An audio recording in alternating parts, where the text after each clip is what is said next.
Welcome back, Officers Republics. Your course on Underworld Police Chief APGAINS. Conditions are suboptimal because the workday is busy. I am grinding away to make a better future for myself and my family, as I'm sure you guys are as well.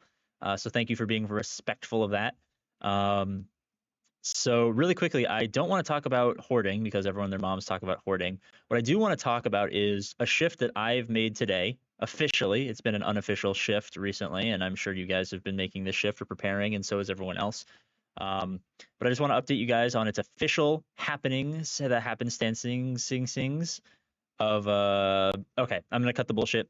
Leviathan's coming out. We know, I would say to 80% accuracy what requirements are gonna be. We obviously don't know relic levels and stuff like that, but we can assume Sith ships, these three Sith ships have their packs now in the weekly shipments, indicating that you're likely going to, be whaling on them to get them to 5, 6, 7 stars for their requirement.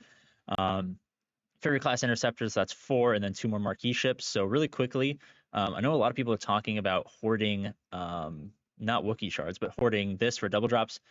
I'm hoarding crystals, and I'm hoarding crystals just for the event that we get those, those galactic chases for those ships. And I'm hoping that they happen during double drops because I already have energy.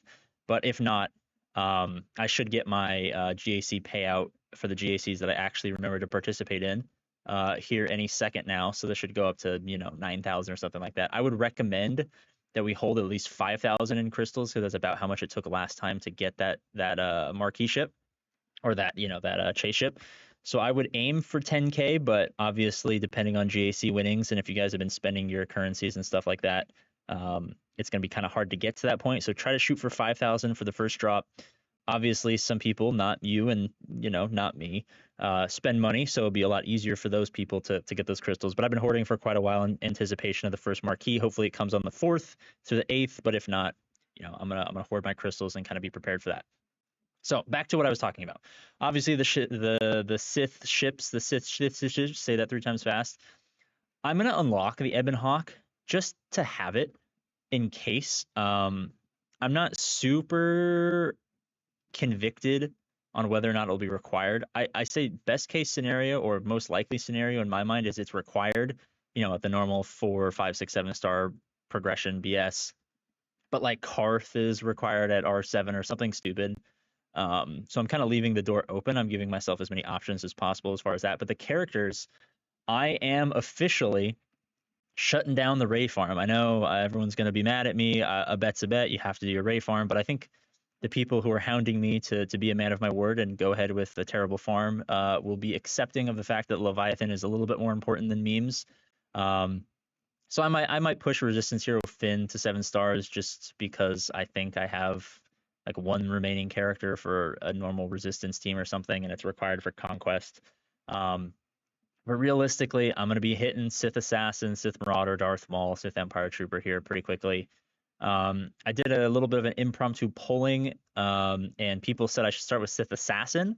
Obviously, I would want to start with Sith Marauder or Sith Empire Trooper because they have better value than Sith Assassin. But since you guys voted, I will be starting with the Sith Assassin. So for those of you guys who have not yet placed your bets on what gear we can take them to, I think my official bet was gear 8 and not able to get to gear 9. So you have a couple of seconds to go down to the comment section.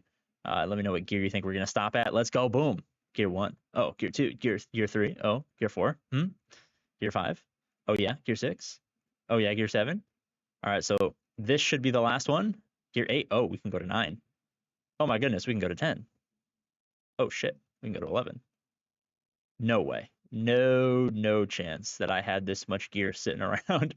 I've been relicking characters out the absolute butt recently. How do I have these resources?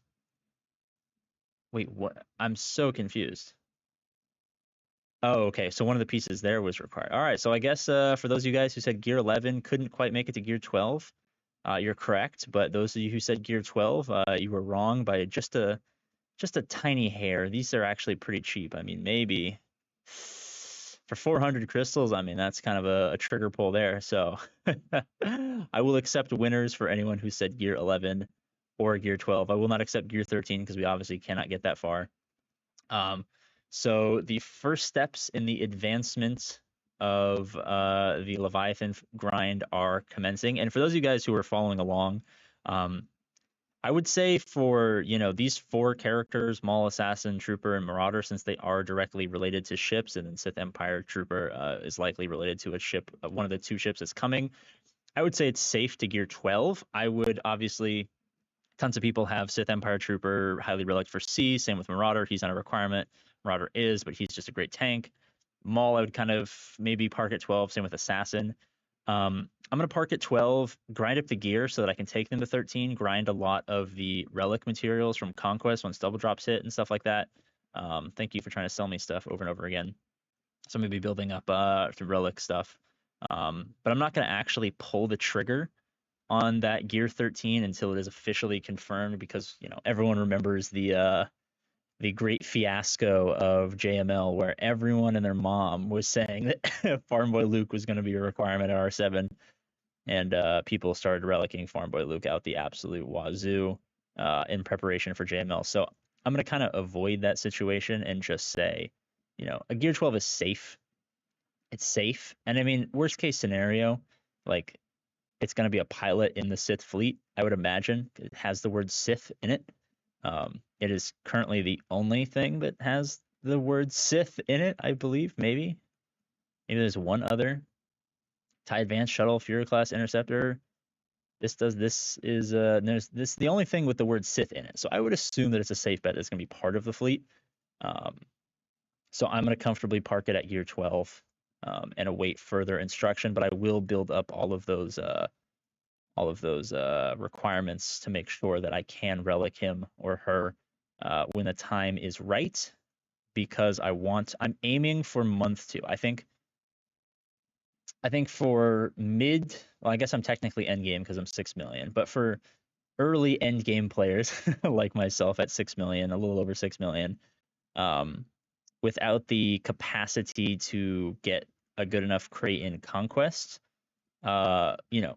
respecting your time, of course. I'm sure I could have pumped out another 40 burritos to get, whatever it is, to get, slightly more shards of the Fury class interceptor. I ended at 87. I probably could have got that to like 107 or something like that. But that wouldn't respect my time, because I'd have to grind out feats that I don't have characters for. I'd have to apply gear to do certain things, and it would just be all around a pain in the ass. So I'd say aiming for month 2 is going to be relatively optimal free to play with good preparation. When it came to the profundity, we got it free to play month 2, and it was kind of a similar situation. It was just some requirements that took a little bit longer to farm if you weren't originally prepared for them. Luckily, with other farms, we had a lot of it done, but there was some cleaning up we needed to do. So I'm going to aim for month 2. Worst case, month 3 to have the free-to-play Leviathan unlocked. I will probably stream a day 1 unlock on someone else's account. I guess technically, you know what it is. We'll probably stream. So look out for that. Probably like the second it goes live, hopefully. If I'm home, if I'm not working, I might have to pretend to be sick that day. Who knows? I'm so stressed out from work that I might actually be sick that day. Who knows?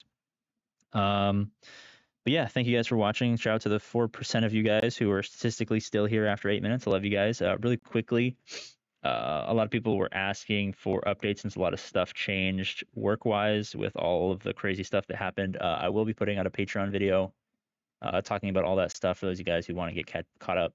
So yeah, thank you guys so much for watching. As always, I love you, and I'll see you later.